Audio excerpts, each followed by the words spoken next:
I'm good. So where have you guys just been? Where have you come from? Wheelers Hill. Just down the road in Elwood.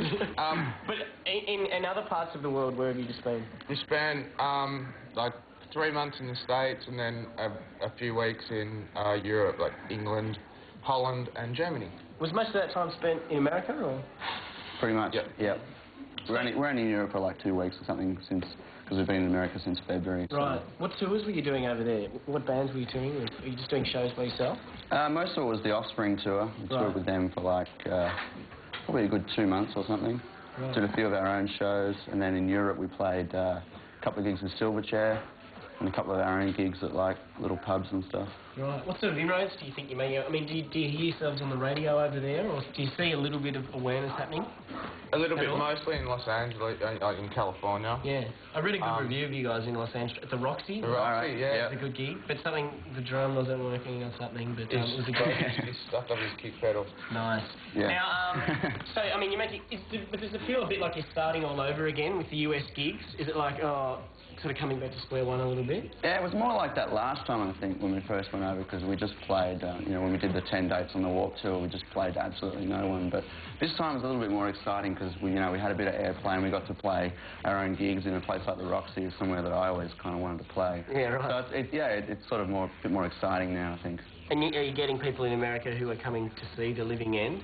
Strictly, Yeah, definitely, yeah. Nice. Yeah, they were there.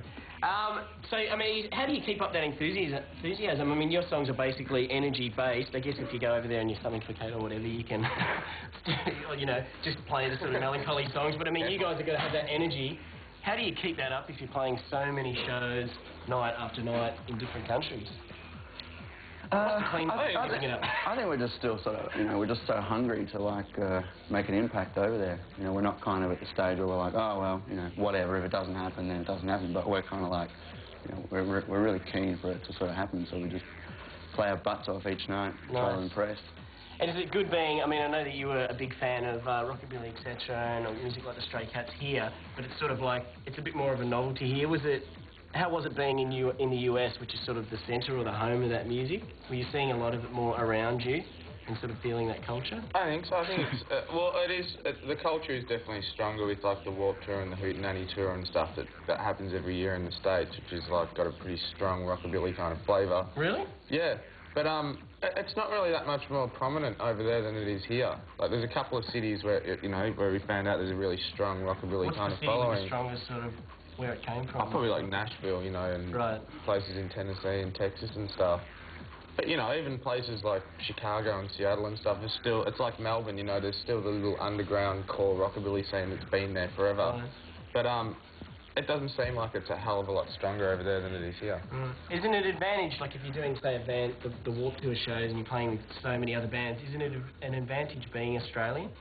Does it make you a bit more stand out a little bit? Yeah, I think it's an advantage being an Australian everywhere in the world. Once everyone finds, especially in Europe, once people find out you're not British, and you're like, oh, we're from Australia, there's a huge novelty to being Australian. Everyone thinks, we're cute little animals from down under or something. Oh, you've got koalas. Yeah. The whole thing. And you've spent some time in the UK as well, where you filmed a video for West End Riot. Yep. Was that with a director who made a lot of Clash videos? Yeah, Don Letts. And he also played bass in Big Audio Dynamite. He was just pretty fascinating guy. How did that all come about?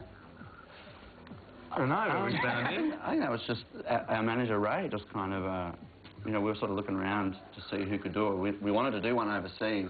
And we wanted to, get obviously someone who'd done, some bigger bands and stuff to do it. And sort of heard about him, and that's kind of the ultimate for us, because he did all the Clash videos. Yeah, right. Videos we really look up to. So, yeah, it was a real experience. How was he compared to just? Was it more of a laid-back thing? He was kind of eccentric, really. He was a really eccentric, old Rastafari guy, dreadlocks down to his knees. Just. Oh my God. Yeah, just a really amazing kind of guy with some awesome stories. But because he was friends with the Clash and the Pistols and all that in the 70s, when they were starting out. Yeah, right. So he had some killer stories for us. What about you did a song on the Duran Duran, which is coming out, the Duran Duran tribute album. For those of you who don't know, the whole Ben Lee, Kylie Minogue thing, which is coming up soon. What song did you play on that? Girls on Film. Nice. Any reason why you chose that particular one? Because it had pretty girls in the film. Nice. No. When did you do that? We did that in America probably about a month or so ago. Just did it like in like 2 days. Is it all Australian bands on that album? Yeah. Australian people? Yep. Nice. All right, so you're back here. Are you back here only to do the Tibetan Freedom concert? Yeah, and we go back over to the States again next week to do... We just got like a couple of radio shows in California. Yeah. And in the Warped Tour. You wouldn't happen to know the venue that the concert has now moved to, has it? It's moved indoors. Apparently, yeah. I don't know. You don't know. I wouldn't have a clue. Just follow the people, I guess. Yeah, because it's gone from the Sydney Showgrounds, I think, indoors because they're scared about the weather. So we'll find that out later. And we'll please thank the Living End for coming on. I'm sharing a bit of myself. I'm good.